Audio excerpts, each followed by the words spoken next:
மக்களே இன்றைக்கி பார்த்தீங்கன்னா மீன் பிடிக்கலாம்னு சொல்லிட்டு தான் வந்திருக்கோம். நேற்று வந்துட்டு இதே ஸ்பாட்டுக்கு தான் வந்திருந்தோம்.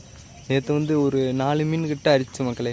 ஆனால் 1 மட்டும்தான் கரையேற்ற முடிஞ்சிச்சு. மற்ற எல்லாமே பாதியிலே பிச்சுக்கிட்டு போயிடுச்சு, செடிகள் அதிகமாக இருக்கனால. இன்றைக்கி வந்துட்டு ஒரு 3 விதமான ஃப்ராக் எட்டு வந்திருக்கு மக்களே.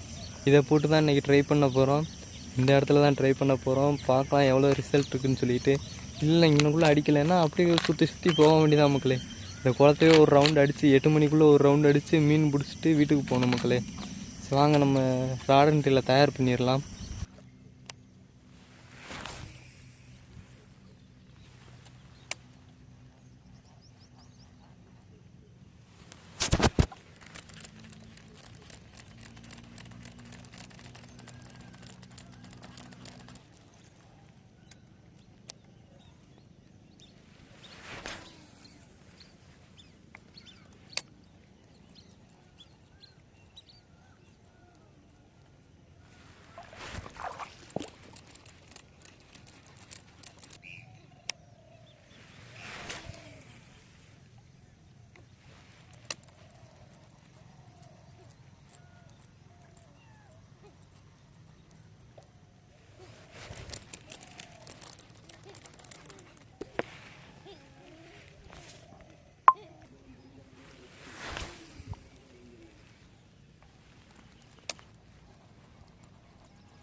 மக்களை பார்த்தீங்கன்னா இந்த இடத்துல ஓவராக செடி இருக்கனால மீன் அதிகமாக மிஸ் ஆகிட்டே தான் இருக்குது.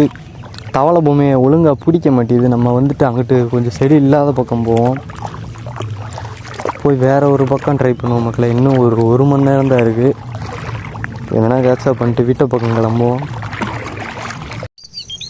மக்களை இன்றைக்கி பார்த்தீங்கன்னா தலையில் துண்டை போட்டு தான் போனேன். மீன் எதுவுமே மாட்டின மீன் ஃபுல்லாக ஓடி போகுது. மீன் நம்ம பிடிக்க வந்தால் பாம்பு மாட்டுது. சரி மக்களை, நம்ம வந்துட்டு நாளைக்காச்சும் மீன் பிடிக்கணுமா என்னன்னு பார்க்கலாம். இந்த வீடியோ எதுக்கு போடுறேன்னா இது ஒரு அனுபவம் தான். மீன் இப்போ மாட்டோம் ஒரு நாள் மீன் மாட்டாமல் போகும். வேறு லெவலில் இருக்கும். சரி மக்களே.